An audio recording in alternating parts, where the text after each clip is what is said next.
accent is unacceptable! You're fired! But sir, I was just... Stop this, son. That's no reason to fire her. Get out of my office! Now! The termination papers hit the mahogany table just seconds after Marco DeLuca finished mocking Elise's southern drawl. Marco stood with his arms crossed, a smug, dismissive smirk on his face, as he watched the shy assistant he just humiliated gather her things. He had no idea. The uneducated girl he just fired for her accent was the hand-picked protégé of Vittorio DeLuca. The man who actually built the empire Marco was currently driving into the ground. In less than an hour, Vittorio would destroy Marco's executive career, strip him of his inheritance, and hand the keys of the company to the woman Marco thought was a nobody. All because Marco mistook quiet dignity for weakness. But here is the real twist. The corporate takedown wasn't even the best part. It was the Carter initiative Elise built afterward, and how she used her new power to ensure no other employee would ever be silenced again. This is what happens when an entitled heir tries to bully someone with a voice far more powerful than his own. This is the true story of how one brilliant woman went from being fired in a boardroom to running the entire company. Stay tuned for next time when we reveal the silent architect files, how Elise was secretly closing Vittorio's multi-million-dollar deals while Marco was out partying. Now, let's get into this. The heavy glass doors of the DeLuca global boardroom muffled the hum of the city, but inside, the air was sharp with Marco's hostility. He sat at the head of the table, leaning back with a charcoal-suited arrogance that suggested he owned the very oxygen in the room. Elise stood at the opposite end, her hands folded over a leather-bound folder, her posture as straight and quiet as a prayer. She had just finished presenting a complex recovery strategy for the failing Q3 venture. But Marco wasn't looking at the data. He was looking at her with a bored, half-smile that didn't reach his piercing eyes. "I've heard enough, Elise," Marco interrupted, his voice cutting through her last sentence like a blade. He let out a short, mocking laugh that made the other directors shift in their seats. "The strategy is fine, I suppose. But that delivery, it's a distraction. This is a global firm, not a back porch social in Georgia. That rhythmic little lilt of yours, that accent, it screams pedigree-free. We need authority in this room, not a nursery rhyme." Elise felt the sting of the insult, the familiar heat of linguistic profiling she had faced since leaving the South. She took a slow, steady breath, her warm brown skin glowing under the harsh fluorescent lights. She didn't flinch. "Mr. DeLuca," she began, her voice calm and measured, the soft drawl present but precise. "The figures on page 12 don't require an Ivy League inflection to be accurate. They require a leader who understands market volatility." Marco's smirk vanished, replaced by a reddening of his jawline. He didn't like being corrected, especially by someone he considered a replaceable nobody. He stood up slowly, his athletic frame casting a long shadow over the table as he raised his chin in a display of inherited dominance. "You think you're clever, don't you? That's the problem with people like you. You mistake my father's kindness for your own importance." He picked up her termination papers and slid them across the polished wood toward her. "Take your street talk and your folders back to Atlanta. Elise, you're fired, effective immediately." Elise looked down at the papers, then back at Marco. Her gaze was soft but observant, reflecting a quiet power he was too entitled to recognize. "I will go, Marco," she said, her voice dropping to a low, dignified tone that landed heavy in the silent room. "But I hope for the sake of this company's legacy, you've learned how to read the data, because very soon, you won't have my voice to translate it for you." Her composure only infuriated him further. Marco opened his mouth to deliver one final, crushing blow, completely unaware that his father, Vittorio, was standing just beyond the threshold, his silver hair catching the light as he watched his son's moral authority evaporate in real time. As Elise walked toward the elevator, the sting of Marco's dismissal triggered a memory from 3 months prior, a late, rainy Tuesday when the rest of the DeLuca global floors were dark. While Marco was reportedly seen at a high-end lounge downtown, Elise sat in the dim light of the executive wing, her modesty and professional restraint contrasting with the chaos of a collapsing merger. Across from her sat Vittorio DeLuca, the patriarch whose silver hair and deep-set eyes radiated a heavy moral authority. The London deal was on the verge of splintering, the British partners wary of Marco's entitled and dismissive negotiation style. Vittorio had watched his son's arrogance nearly bankrupted their legacy, and in his silence, he had turned to the one person who truly understood the numbers. Elise had spent the night dissecting the acquisition's fine print, her natural hair pulled into a neat bun as she worked with an intentional, quiet tension. They don't trust the name anymore. Vittorio, she had whispered, her rhythmic southern lilt grounding the conversation. They trust the logic. We need to stop selling power and start offering partnership. Vittorio had watched her intently, recognizing an underestimated intelligence that his son was too blind to see. Under her guidance, they had restructured the entire merger, Elise staying up until dawn to ensure every detail was flawless. When the deal finally closed at 6 a.m., it wasn't Marco's casual dominance that had secured it. It was Elise's cultured, quietly powerful strategy. Vittorio had leaned back, tapping his fingers against the mahogany desk, looking at Elise with a measured, commanding respect. "You are the secret weapon of this firm." "Elise," he had said, his voice landing heavy with truth. "Marco thinks he is the architect of this empire, but he is merely the occupant. You are the one who keeps the walls from falling." Elise had simply folded her hands over her chest, a gentle, composed expression on her face. She hadn't asked for credit or a title. She had simply wanted the company to thrive. But as the elevator doors opened in the present day, Elise realized that the silence Vittorio had requested was no longer a shield. It had become a weapon Marco used to humiliate her. She had been the silent architect of his greatest successes, and now, as she prepared to leave, she knew the entire structure was about to crumble without her. The silence following Elise's departure was thick, a vacuum of tension that Marco tried to fill with a sharp, victorious exhale. He adjusted his luxury watch, his eyes scanning the room for the usual nods of subservient agreement from the board. But the directors weren't looking at him. They were staring at the entrance with expressions of sudden, paralyzing dread.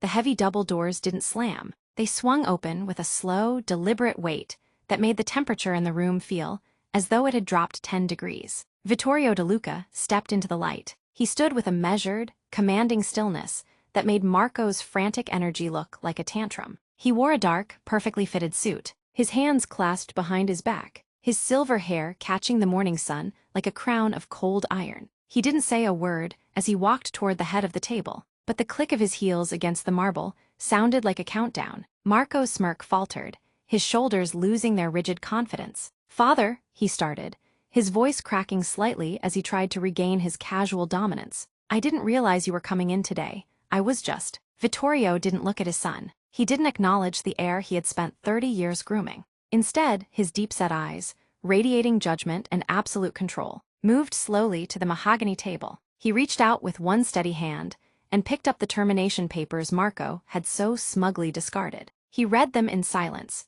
the paper crinkling slightly in his grip, the only sound in a room that had become as still as a tomb. Vittorio's expression remained unreadable, a mask of old-world power that overrides titles and bloodlines. He looked at the signature, Marco's messy, entitled scrawl, and then at the empty chair where Elise had sat only moments before. The moral authority he projected was impossible to ignore, a weight that seemed to crush the air out of Marco's lungs. Vittorio finally raised his head, but his gaze wasn't fixed on the board or the city view. It was fixed on the door Elise had just walked through, his stillness signaling a storm that was no longer coming, but had already arrived. Vittorio finally spoke, his voice low and heavy, cutting through the suffocating silence. He did not yell.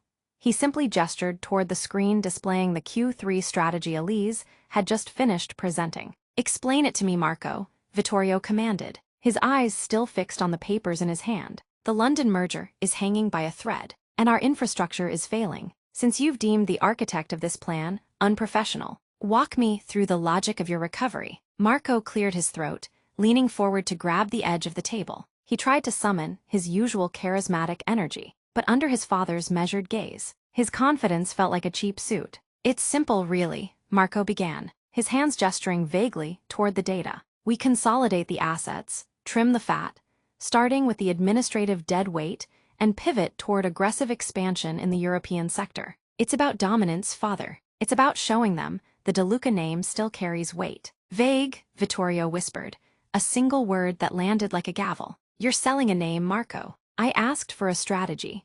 What is the projected volatility index for the London sector, and how does this plan mitigate the currency shift?" Marco froze, his eyes darting toward the slides. He fumbled with the remote, sweat beginning to bead at his temples. "Though the index is being calculated, we're looking at a standard deviation. But with the right marketing..." "Enough," Vittorio turned his head toward the door. "Elise, please come back in." The room held its breath as Elise re-entered, She looked at neither the board nor Marco. She looked only at Vittorio. Elise, the patriarch said, his tone softening with an impossible-to-ignore respect. Tell the board what my son cannot. Tell them why this company is still breathing. Elise didn't hesitate. She didn't need the slides or the remote. Standing with intentional restraint, she began to speak, her rhythmic southern lilt, the very thing Marco had mocked as street talk, now filled the room with a cultured, surgical precision. She broke down the currency hedges, explained the socio-political risks of the London partners, and mapped out a 3-year fiscal pivot that was as brilliant as it was bold. She spoke of partnership over power and logic over ego. By the time she finished, the room was electrified. Her accent wasn't a distraction. It was the soundtrack of a masterclass in corporate warfare. Marco sat frozen, his mouth slightly open, watching the woman he had called nothing command the respect of every director in the room. Vittorio finally looked at his son, his eyes cold and final. The evaluation was over, and the results were devastating. Vittorio remained standing, his presence dwarfing the high-backed leather chair at the head of the table. The silence following Elise's masterful breakdown was heavy, but the air felt charged with a newfound clarity. Marco's face was a mask of pale shock, his eyes darting between the woman he had tried to erase and the father who had just exposed his incompetence. Vittorio reached out and tapped the speaker console at the center of the mahogany table. A soft green light flickered, indicating an active line. The Global Board of Directors has been on this line since the moment you called this meeting. Marco, Vittorio said, his voice dropping to a low, lethal calm. They heard your presentation. They heard your insults.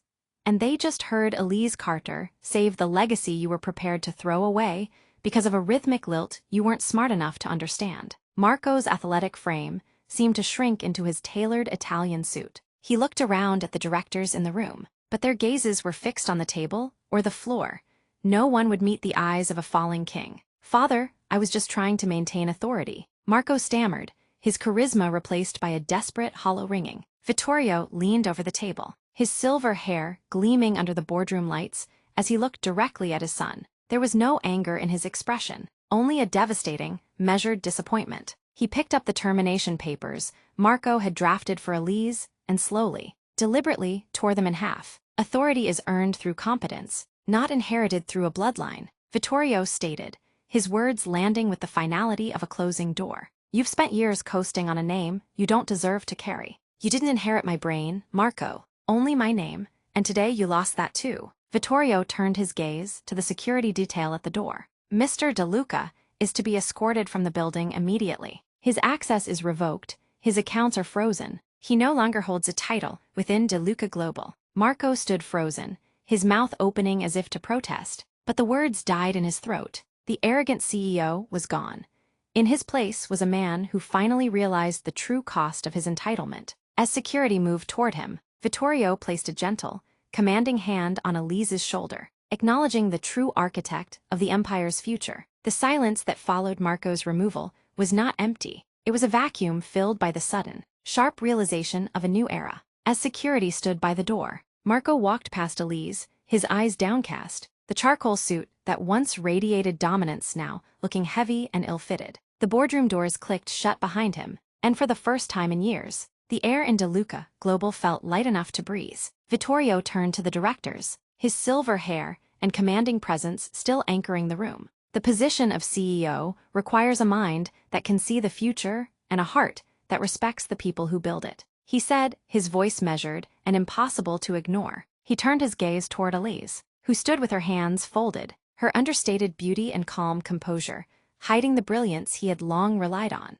Elise, this firm has survived this long because of your silence. I am asking you to lead it with your voice. Will you accept the role of interim CEO? The directors held their breath, watching the woman Marco had dismissed as nothing. Elise didn't lower her gaze this time. She looked at Vittorio, then at the empty chair at the head of the table. When she spoke, her rhythmic southern lilt was no longer a quiet tension. It was a rhythmic, powerful melody of authority. I will accept Vittorio, she began, her voice landing with a new, intentional weight. She walked toward the head of the table, her posture straight and non-confrontational, yet radiating a strength that didn't need to announce itself. But we aren't just restoring a legacy. We are rebuilding the culture. Efficiency will no longer be an excuse for cruelty, and pedigree will no longer be a substitute for merit. She sat in the chair Marco had occupied only minutes before. She opened her folder, the same one Marco had mocked, and looked at the board. Now, let's revisit the London merger, she said, her gentle eyes observing every director in the room.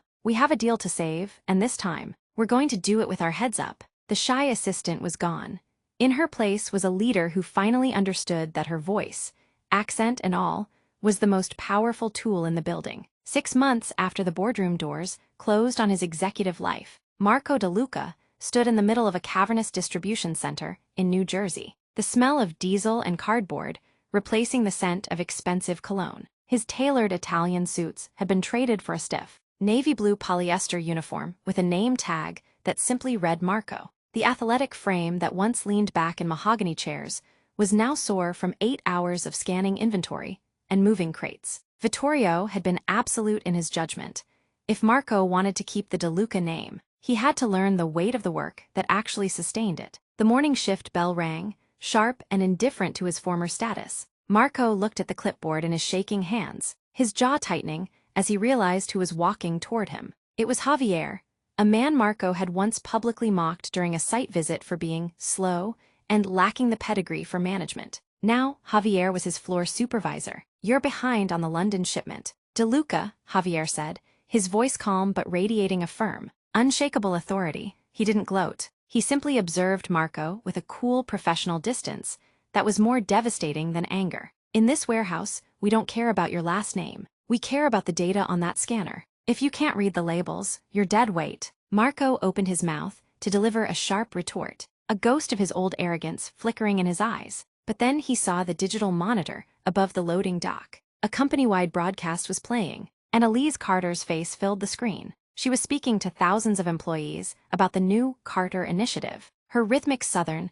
lilt now the official voice of the empire. She looked commanding, brilliant, and entirely untouchable. Marco looked back at Javier, then down at the heavy crate at his feet. The entitlement that had been his armor for 30 years had finally cracked, leaving him alone in the cold fluorescent light. For the first time, he didn't try to pull rank or demand respect. He simply nodded, picked up the crate, and began the long, humbling work of a man who finally understood that the people he once looked down upon were the only ones keeping his world from collapsing. 6 months after the storm in the boardroom, the atmosphere within DeLuca Global had transformed from a culture of fear into one of quiet, rhythmic purpose.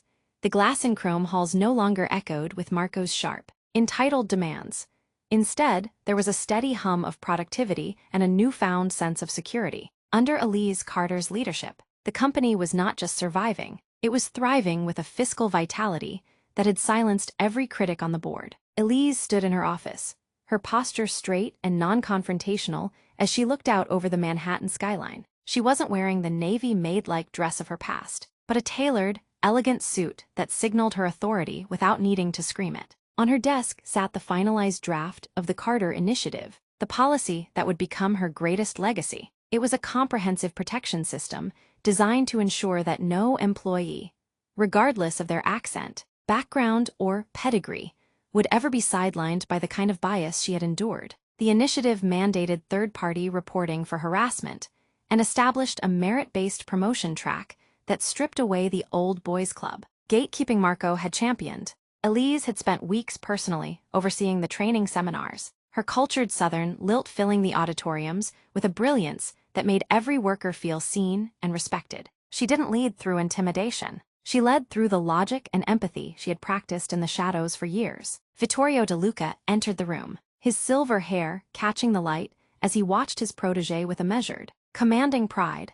He didn't need to check the data to know she had succeeded. He could see it in the eyes of the staff, and hear it in the way the company's name was now associated with integrity rather than arrogance. They're calling it the Carter effect in the industry news, Vittorio said, his voice landing with a heavy, final satisfaction. Elise turned to him, a gentle, composed smile on her face. It's not about the name, Vittorio, she replied, her voice steady and intentional. It's about making sure that the next woman who walks into this boardroom with an accent and a brilliant idea doesn't have to wait for a miracle to be heard. She had turned her worst day into a shield for thousands, proving that, while Marco had tried to erase her voice, she had used it to rewrite the soul of the empire. The golden hour of Manhattan draped over the balcony of the DeLuca Global Building, painting the glass and steel in hues of deep amber and violet. Vittorio stood by the railing, his presence as steady and commanding as the architecture itself. Looking out over the empire he had spent a lifetime building.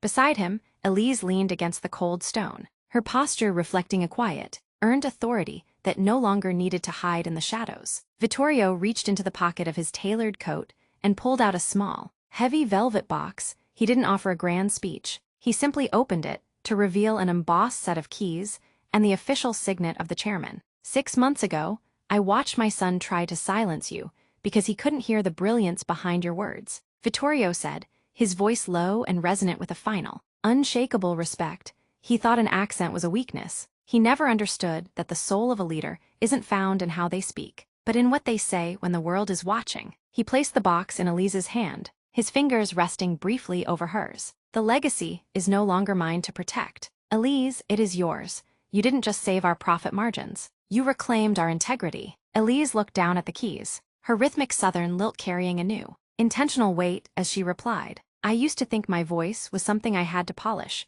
until it sounded like everyone else's. She whispered, looking back at the city where she had once been treated as invisible. But I realize now that my accent is just the sound of where I've been. My leadership is about where we're going. Vittorio nodded, a rare, soft smile touching his face as he watched the woman Marco had dismissed as nothing stand as the most powerful person in the room. Far below them, in the humming distribution centers and the bright office floors, thousands of employees worked under the protection of the initiative she had built. The empire was no longer a monument to a single name. It had become a sanctuary for merit and dignity. As the sun finally dipped below the horizon, Elise turned away from the edge, her head held high and her voice steady. She wasn't just an assistant who survived. She was the architect of a new world, proving that true power doesn't come from an inherited title, but from the courage to speak one's truth until the world has no choice but to listen. If you've walked this journey with us to the very end, drop a comment below. Have you ever dealt with a boss who looked down on your roots or tried to silence your voice? How did you find the strength to stand up? We want to hear your story of resilience. Make sure to hit that subscribe button right now so you don't miss our next episode. Next week, we're taking you back to the very beginning, the night Elise saved Vittorio's life. A dark parking garage, a desperate struggle, and a woman who used her own scarf to bind the wounds of a man she didn't even know was the king of a global empire. You won't want to miss the origin story of how this secret weapon was first discovered. And never forget this: your worth is not defined by your pedigree or the way you speak. You deserve a workplace where your brilliance is celebrated, not mocked. Justice isn't just for those with famous last names. It belongs to anyone brave enough to speak their truth. There are leaders like Elise in every office, waiting for the world to stop listening to the noise and start hearing their value. Be the leader who listens. Be the person who respects the soul of the worker. Be the voice that changes everything.